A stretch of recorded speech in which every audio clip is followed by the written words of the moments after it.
Roll call, please. Walken, Young, Here. Ingram, Here. Rector, Here. Summers, Here. Taylor, Here. Tinsley, Present. Harper. Here. I have a quorum. Approval of the minutes from the March 5th meeting. There's one small typo, item 6, underneath new business, scheduled for Thursday, March 2/8/7. So it's the only correction there. I don't know if it's supposed to be 2/7 or 2/8. 2/8.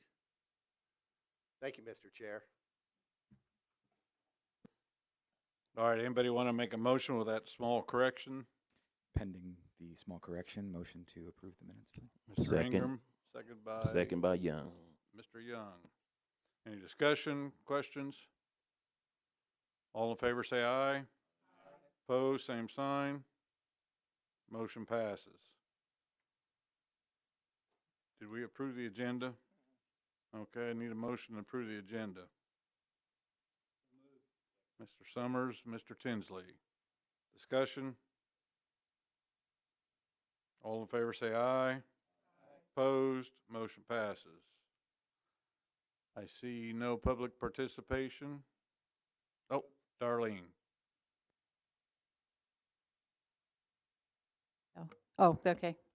I just wanted to make a brief comment and recognize the facilities director, Dina Brenner, and his staff, because this week we were able to sell the nursing home, and there were many things that needed to be taken care of, and I just wanted to say thank you to his staff for doing that publicly.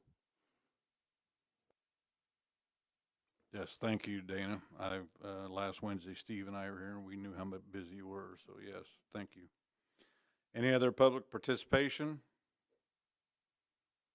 Any communications from the committee? All right, we'll move into new business. The first item is approval of authorization for ITB for the roof replacement on the JDC. Anybody want to make a motion to approve the bid documentation? Mr. Rector, second by Mr. Summers. Discussion, or we'll turn it over to Dana. Thank you. Just a reminder, this is a roof replacement at JDC. Currently, we have an EPDM rubber roof up there with ballast rock on top. It's leaks quite frequently. It's pulling away from the parapet walls on all 4 sides. It's shrinking, in other words. Very difficult to maintain that roof and find the leaks as it exists today. So this project would replace that yet this year in a timely basis. Work will be done over the summer. Bid document was attached. It's fairly lengthy. Apologize, but that's what's required. It's pretty straightforward. If you guys approve this, it'll go out tomorrow afternoon, hit the streets. We'll start calling the local vendors here in Champaign County, as well as some others that are notable. So we will try and make sure that everyone is aware of the project, besides being available on the website. They'll be able to pull documents, both written specifications and drawings off of our website. Both will also be available at Dean's Printing. So any questions about process document, process of work? Kind of talked about it before. Timeline remains consistent by fall, basically. Yeah, by the end of summer, basically. We've got substantial completion by August 30th, followed the next week by, producing a punch list item. Give them 2 weeks to finish that with final completion at the end of those 2 weeks. So by September 20th, we'll be done. The contract will be off-site. Any other questions for Dana? Or any other discussion? Do I have a motion to approve the bid documentation? Oh, is there? Okay. Yep. Oh, that's right. Yeah, I need it too. Okay, any other discussion? If none, all in favor say aye. Opposed? Motion passes 7-0. 8-0. Additionally, attached in your packet, I did include the contract with Bailey Edwards. I think it's a fair, they do good work. Based upon the price estimate, $600,000. Thought this was a fair and marketable contract with Bailey Edwards. So I give that to you for information. You don't need a motion on that? Nope. Nope, okay. Any questions on that item? Move to the item B, an update on the Art Bartel Sidewalk project, which when I came in, I saw they're starting. They did start. We had our pre-construction meeting last week on the 28th, Thursday.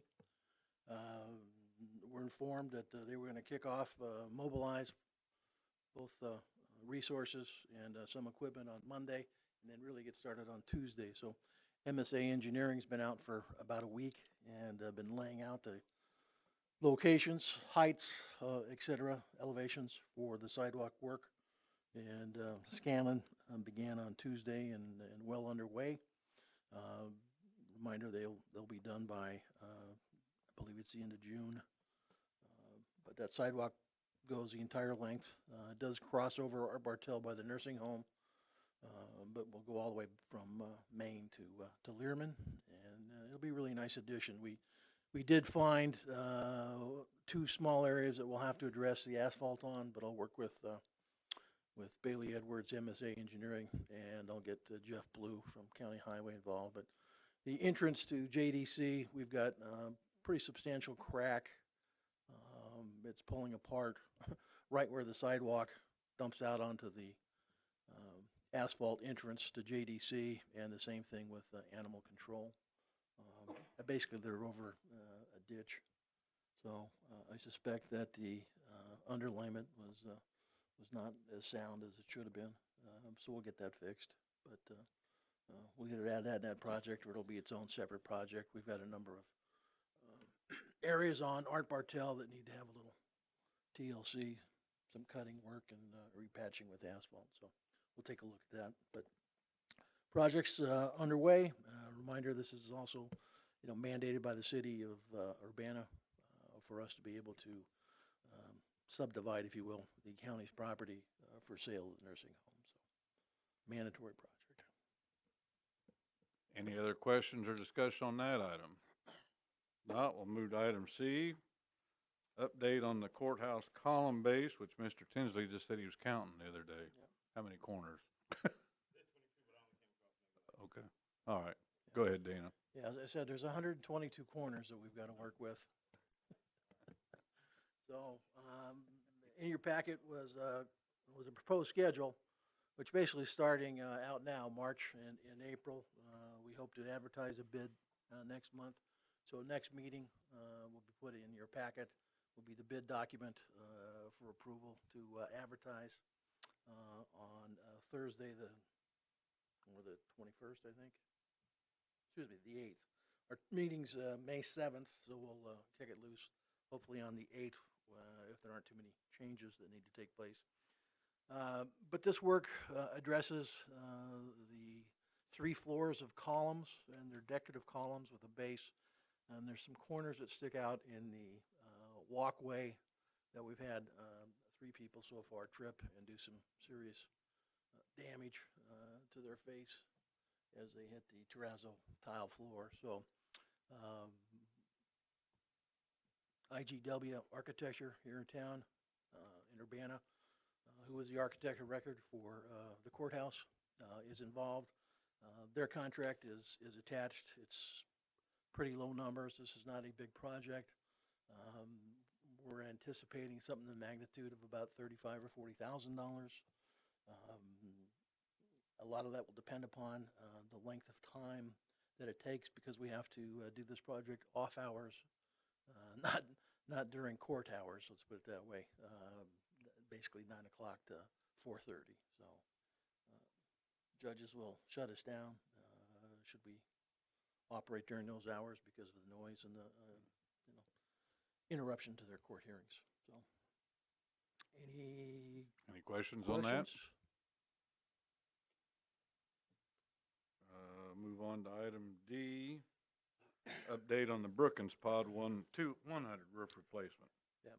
Again, in your packet is our proposed project schedule, the design work, and bid documentation is being put together now with IGW, who's done another roof here, so it'll be easy to put together.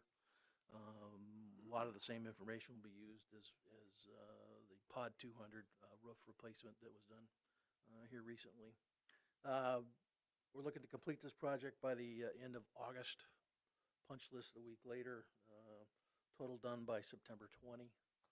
So it's about 24,000 square feet up there. There's no rock. It is a EPDM rubber roof, but it's was put in '96, and it leaked quite bad last week with the rain. So we've got a number of issues we've got to take care of until the replacement starts. So we'll do a little roof repair work in the meantime, trying to keep the folks in RPC dry. Okay. Any questions on this? Item E is the update on the mold study and remediation at the MetCAD. Yeah, this is a new item. I talked to Stan and Steve and Darlene. They know this has been going on, but in the month of January, when we were in MetCAD, we noticed a black smudge, if you will, growing on the wall. I laugh now, but I wasn't laughing then. It was up around some soundproofing that was put on 20 years ago. There's two walls, the east wall in the call center and the south wall in the call center are poorly insulated. Basically, it's brick and cinder block back to back. There's no insulation. So the wall's cold, you heat the room, and moisture does appear. And when they put up the sound insulation for the operators, the call, folks are taking the calls. It traps that moisture back there, and it stays moist, and it becomes a ground for mold production, growth. So seeing this, and it's in obviously a very sensitive area, and it was significant enough that we felt we needed to contact Occupational Environmental Health Solutions, OEHS, their acronym. We've used them in several buildings here in my time here in the last 5 years, notably at the satellite jail. Contacted them. Their contract and information is attached in your document, basically for $2,500 plus testings. They came out and took samples of the mold. They also took air quality samples within the building in about 4 different locations, as well as the outside ambient.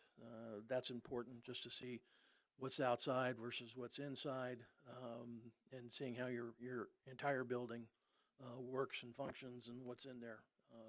Felt that was very important for the staff that are in that building. We sent the test results away. Unfortunately, they came back positive. There's a couple thousand different kinds of mold that's out there. There's a couple hundred that are pretty significant that you have to worry about, and unfortunately, we had one of those. That document is in your file if you had a chance to read it, but it spells it out pretty clearly. They were low levels, about 5 times the ambient outside temperature, but what's in the outside, what we normally breathe on a day-to-day. But yet on the inside, it's significant enough that we felt it needed to be dealt with. We contracted with Service Master, who we've also spent a lot of time with at the satellite jail doing mold remediation. Their information was attached. They started about a week later once we've got the test results back. They can put up a containment area around the south and the east wall within the call center. Tried to minimize, the impact on the folks answering phones, taking those calls and issuing orders to police, fire, emergency medical support. So Within 3 days, they cleaned it. We had air scrubbers going to, cause spores from the mold do get into the air, move around.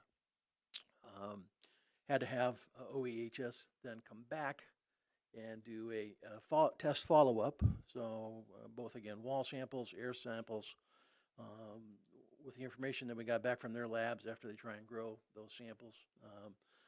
We were in terrific shape, no more than what you get outside. So where we didn't like spending the money, we spent about $15,000 between OEHS and a service master to take care of a significant mold issue for the inhabitants of Medcad. So shouldn't have a reoccurrence of that. We've pulled down the sound barriers. Our intention will be probably later this summer, after Metcad does a project in there, that we'll put up some heat basically right below the 8 windows that are inside the call center, just to get a little heat on the wall to further help any moisture that might occur within the wall. We'll try not to put up any sound deadening equipment or anything on those walls for the future. They're buying new desks with windows that kind of deaden the sound between each operator. So we're hoping that takes care of the sound within the room versus having to put everything up on the wall. So any follow-up questions about the mold?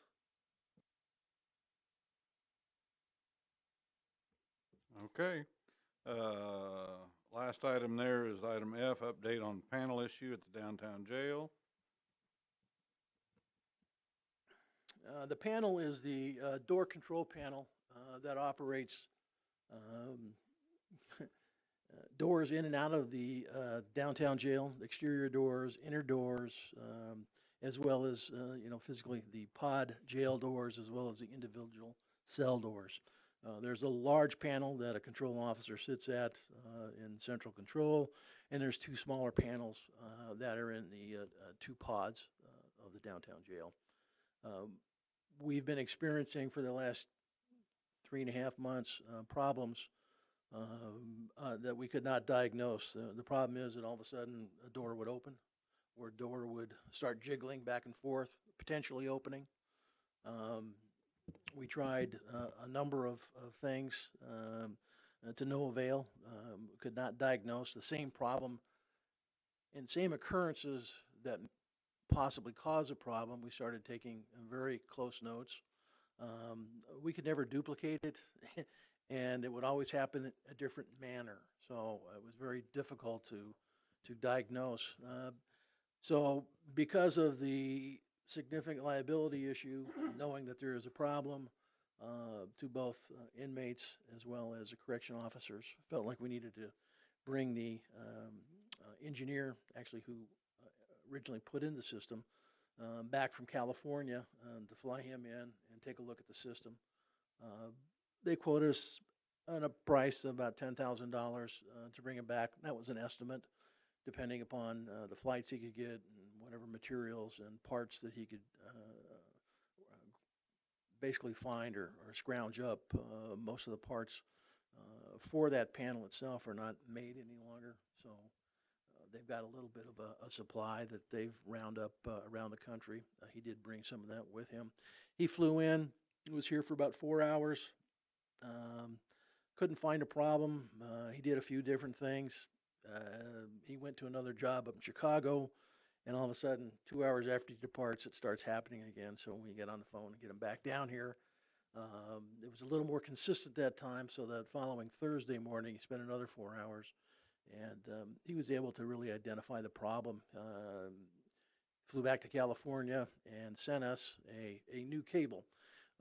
With all of the doors, they go to motherboards, if you will, very similar to what's in a computer, and they're linked together. They're powered from one side. And so by the time you get 4 or 5 doors opening up at a time, that power kind of diffuses, and it's not enough power to open up the doors necessarily, but they just start acting crazy.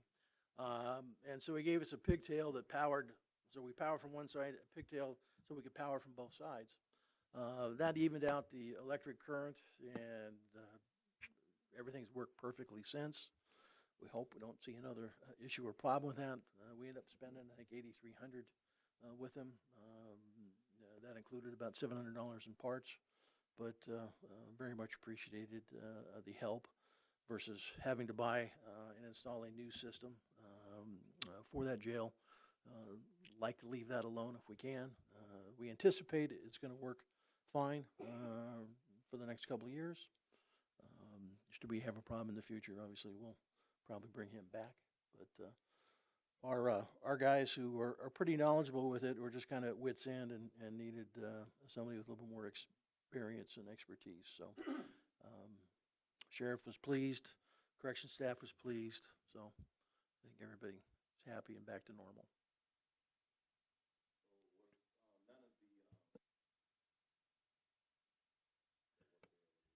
Well, there were certainly concerns because we had some doors that opened up from cells and pods. They got them closed very quickly, and staff were there to make sure that nobody popped out. But if that happened in the middle of the night, and when we have reduced staff, that's a bit of an issue. Everybody was very nervous about the issue, and rightfully so. Well, they knew something was going on. Yeah. Yeah, there's enough attention with our staff down there and others, and obviously, the correction staff does interface with them as well. So, yeah, they knew something was going on. Any other questions on that issue? All right.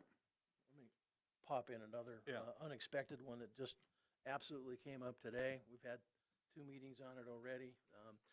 MetCAD, again, is in the process of opening an auxiliary site. It's the new fire station in southwest Champaign in the basement. And what that does is if there's a disaster of some sort to this particular building for the 911 call center, then they'll have recourse to go and operate the 911 call center by just flipping a switch here. Well, as they're getting ready to change over some power and do some things, an electrician heard a significant buzz coming out of a 400 amp breaker on another side of the building and called our attention to it. It just started probably over the weekend. The concern is it's a 400 amp breaker that supplies power to the call center, to the servers that they utilize, and we can't trust it, so to speak. We think it's good for the next week or two. In all likelihood, it's probably good for 6 months or more, but it needs to be replaced. It's not hugely expensive. The part itself is probably a couple grand. It's a big breaker. It's not like your 20 amp breaker at home. It's a significant one. To replace it, though, we have to shut the building down in terms of power. So with the project they have ongoing, we're trying to combine that together and basically on a date here in the next couple of weeks, come in the middle of the night and start shutting things down. They'll still be operational. They'll get their off-site working in terms of the call center. We still have to keep their servers going over here because their call center is not quite ready up to speed to being self-efficient over there. They'll use the servers over here, but we'll work with them to make that happen. But that's an unexpected expense. So, a couple grand in parts, but I'm sure we'll have a couple $1,000 in wages too for high-powered electricians to be here and perform the work. Shouldn't take that long. The part's been ordered. It should be here tomorrow. And we'll continue to work with MetCAD, but it's got everybody's attention. Any questions on that? Mike? So basically the only real reason for doing this in conjunction with the new space is also because they need to test the new space correctly, because we have generators and things that could potentially. Unfortunately, we do have a generator for the building. It doesn't power 100% of the building, which is no problem, but it powers all the important components. unfortunately, we can't have the generator on to do this project. Backfeed, yeah. So yeah. We're gonna try, what we're gonna attempt to do is bring in a small generator from emergency management, a 60 amp generator, if you will, or 60 kW, excuse me, a little larger than the amps. And power their, we'll put down cables, bring them into the basement, we'll power each of their servers off of that. Is the thought process as of a meeting is at 2 o'clock today. So I think we've got a plan. They're going to do some more testing in terms of Metcad on their systems, and then we'll see the results of that and get back together and move forward with a plan, working together. And if for some reason the new Southwest Champaign site's not done, they still have the ability to flip a switch and send it to Vermilion County if needed. Right? They can flip it to Vermilion. The site itself, it's a little older technology, so it's the old phones and push buttons versus computers. So they're going to, use the operators that are used to using that system and take them out there. But it'll be done basically from 3 to 6 in the mornings. They have records of all their calls over the years, and that's the slowest time that they have on a day-to-day basis. So do it kind of the middle of the week and go from there. Anything else? Move on to other business, which in discussions between Steve and I and Dana, we're kind of going to start talking about the downtown jail issues.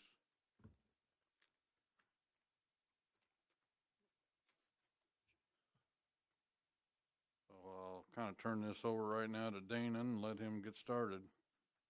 This is just a brief discussion. We're not making any action, just trying to get everybody on what we're up to and what needs to be done, and try to get a plan put together. So When we had our agenda planning meeting, after we went through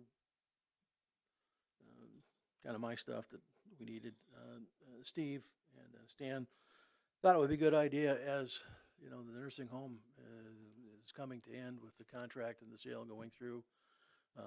It's time to start, refocusing a little bit of our attention and have a discussion about the, longitudinal use of the downtown jail. And for that purpose, just to kind of kick it off, Steve asked me to put just kind of a brief little timeline of activities over the years that have been done with discussions of the satellite jail and more specifically the downtown jail. So what I passed out is just, most of this information is available online. If you don't have time to look through, it's on the county's website. I'll take you through it real quick. 1980, downtown jail opened up. It was built in 79, 80, opened up in 80, 131 beds. Satellite jail opened up for business in 96 with 182 beds, given the correction staff total of 313 beds between the two buildings. 2011, the National Institute for Corrections did a study of the downtown jail. There'd been a lot of discussion apparently at board meetings, so they contacted them. Basically, what they said is it's in deplorable condition, it's inhumane, you need to shut it down and get out of there. But that full report is available on the website. So a combination of, if you're looking, just as you're looking, reports and studies, kind of on the facility side, and then under the sheriff's page, there's a number of these reports that you can find pretty easily to take a look at. There's summaries on most of the information, so it does a nice job of kind of rehashing what was done, how it was done, who was involved, and their thoughts.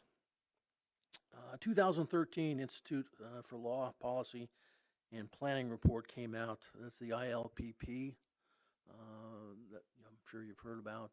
Basically, it talked about closing the downtown jail. It talked about trying to do as much as you can, have the county work with sheriff's office and other agencies, the judicial system, as well as State's Attorney's Office to try and reduce the number of inmates within the building, lessen the time that they're incarcerated, and do various things. So that's in that report. That report never came out with a real summary, and so they asked Kalmanoff, who came out and toured again in 2014, who was the executive director of that organization, to come out and study it quickly. He put together a summary of their ILPP report. Also at the same time, and sorry I skipped that, but ILPP was going on. Champaign County authorized a Justice Task Force report. That's in there. Very similar, talking about ways to reduce the number of inmates, working with corrections, enforcement, judicial system, trying to shorten the time period, come up with other ways to, than just sending people to jail for X period of time. 2015, county wanted to take a look and coming up with a master plan for what could we do with the satellite jail if the downtown jail was closed. It studied both adding on to the satellite jail as well as possibility of moving the sheriff's office and building a separate standalone building out by satellite jail. Those discussions were worked with Gorski Restack here locally, as well as Sheriff Walsh and his staff. I will say that they probably, the information that they provided was excellent, but there was no refraining them from, maybe what their needs were. And I think as you look at that document, it was really large and encompassing. It did give them everything they needed, but maybe went a little bit overboard. And as you look at the price, I think you'll figure it out pretty quickly. But I think it could be pared back, which we were able to do a little later, a couple years later. Next up is 2015. County hired Bailey Edwards Architecture, Henneman Engineering to do a facility analysis of all the county's buildings. We had known for obviously some time that the county was not funding the deferred maintenance for our buildings, and we needed to really determine what was wrong, what needed to be fixed, and to put some dollar amounts on that.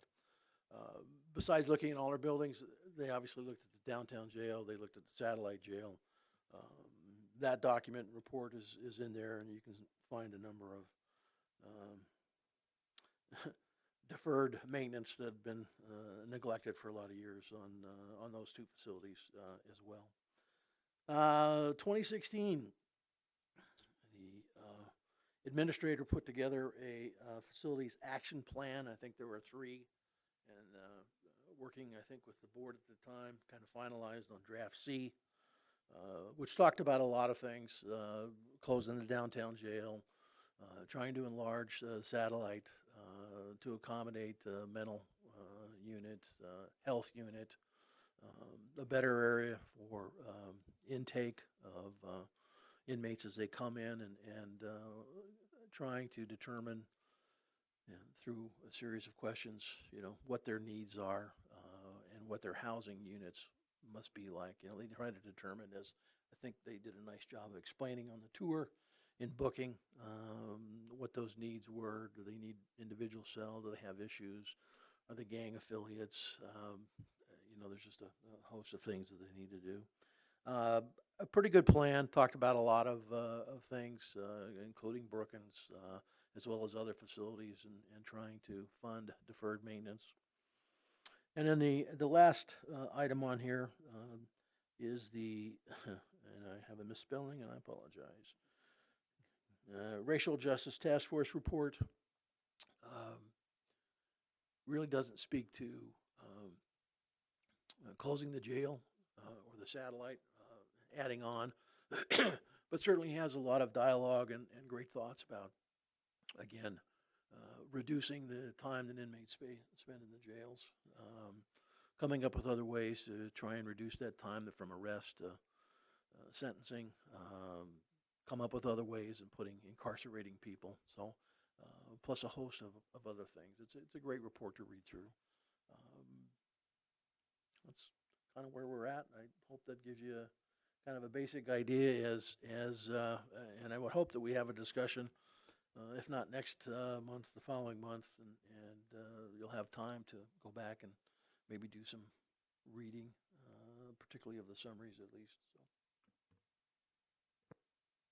Okay, Steve, you wanna I add just into that? Thank Dana for putting this together. I don't think either Stan or I had any intentions this would be much more than just information only and trying to get us at least pointed in the direction, because I think this is going to be the next pressing facilities issue that we're going to be looking at. And I would encourage everybody to take a look at this sheet of basically bullet points and do some research, talk with constituents, talk with other board members, and be prepared in the next couple months to be able to have some discussions about the directions that we're going to need to go to address this issue.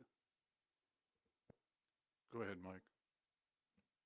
Just understanding that this is a very pedantic thing, and this is obviously internal for us.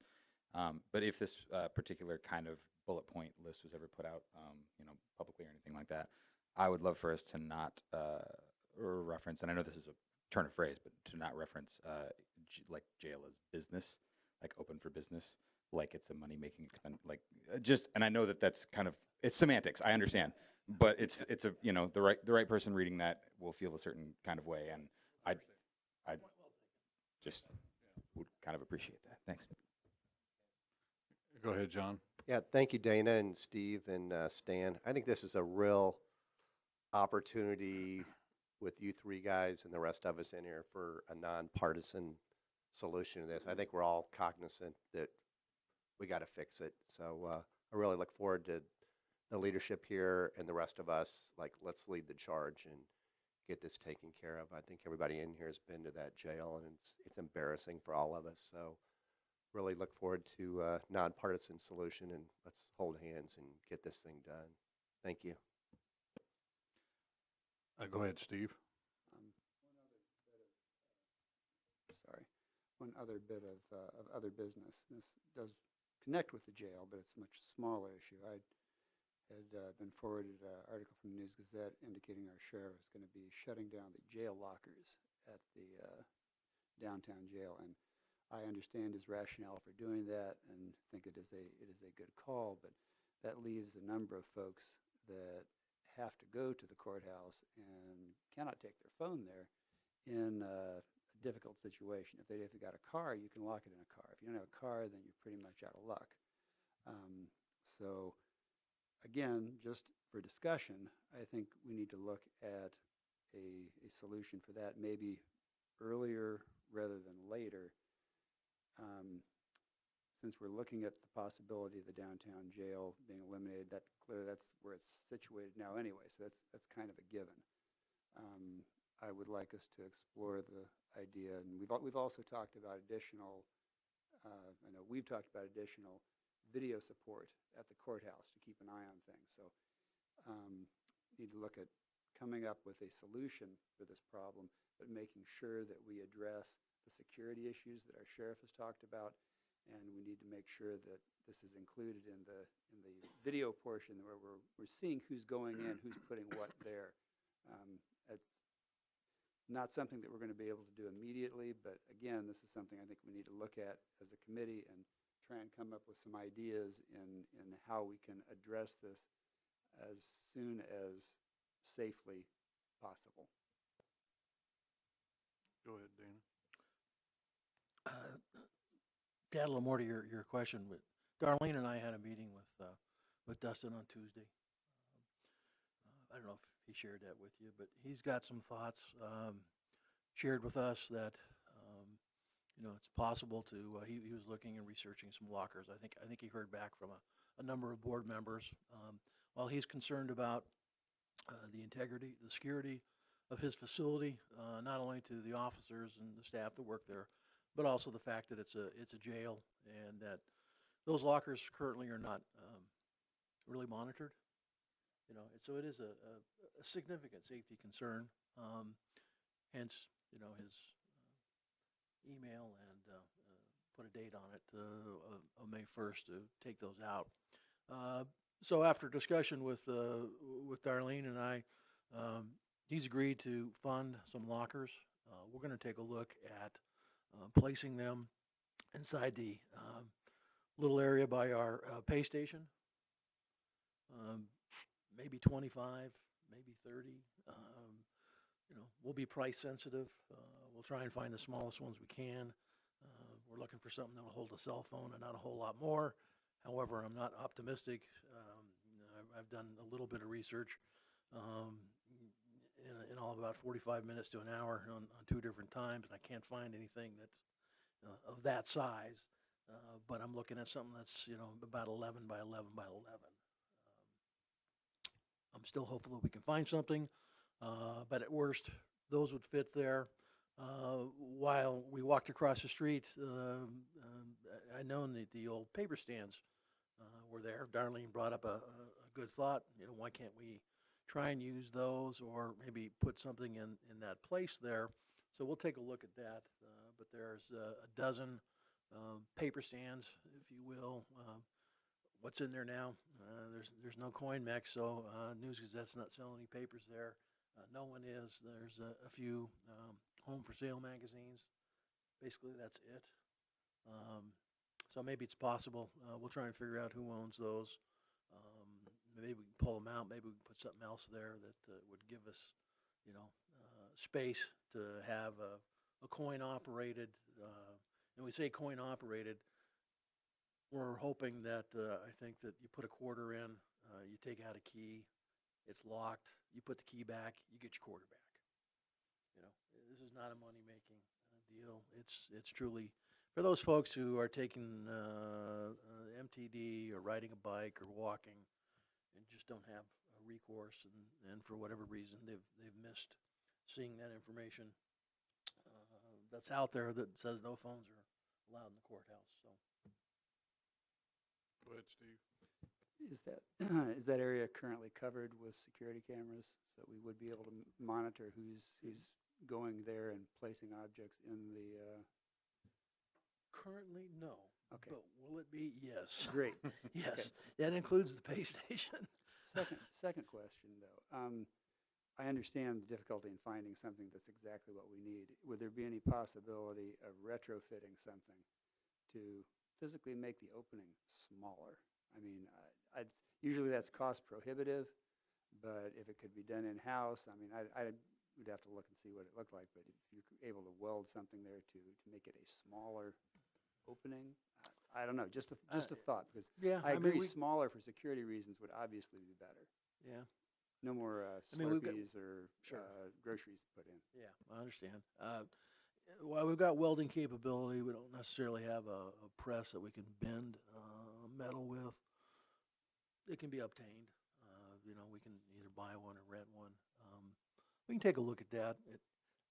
Although my inclination would say it's probably more expensive to go that route versus buying something that somebody's manufacturing and making in large quantities. Just from a time sensitive, it would take a lot of time.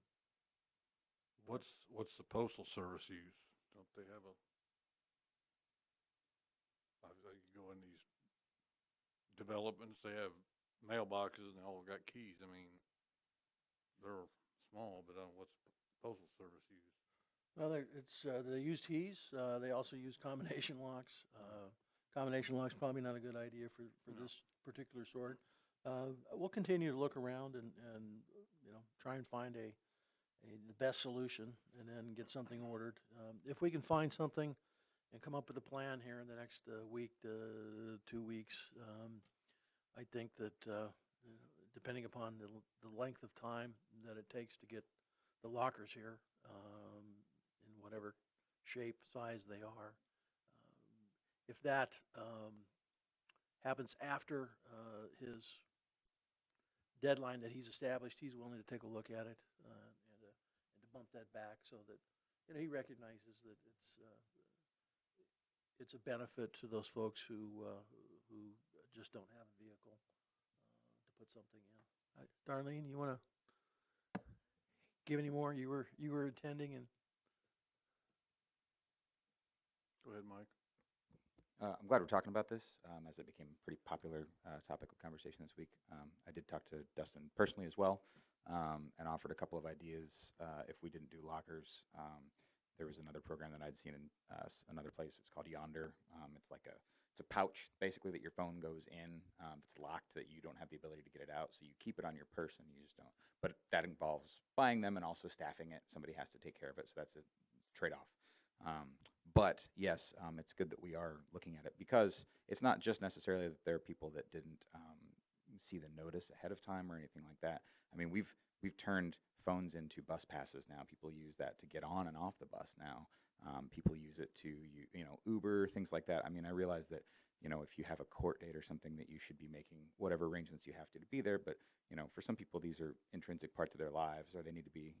So one thing that we can also be looking at is like other courthouses not having a cell phone ban, which is doable.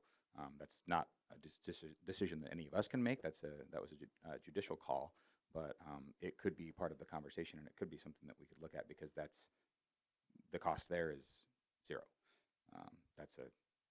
Then suddenly we don't have to buy anything, and I think small lockers are a good idea anyway. These are nice and they're helpful, and it's good that they've been there for people in the past. But this is also another thing that we could be talking about, because people really do. All of us have these in our hands at all times, and a lot of us have the ability to distance ourselves from them. But there are things that people pay for everything with their phones. People do a lot of their lives through that. So I think it is important to make sure that we are taking care of people who would be riding the bus in or need other means of transportation that wouldn't have a car. So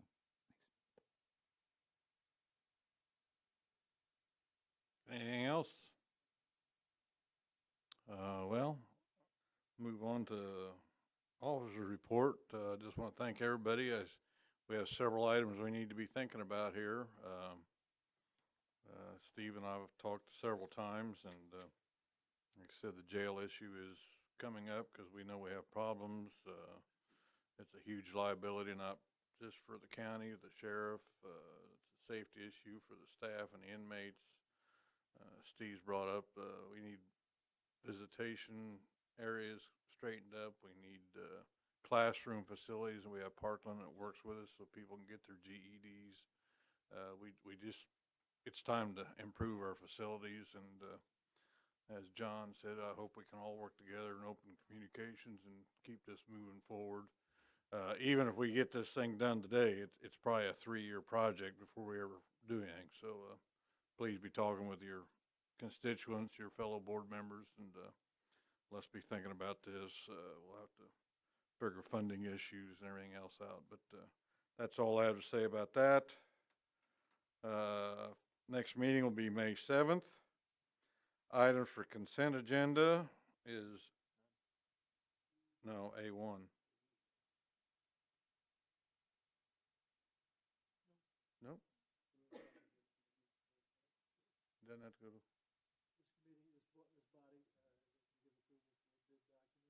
Ooh. I s- bid it out tomorrow. And next month, one of the things on the next month's docket will be approval of the award. And then it goes back to the full board, the full county board.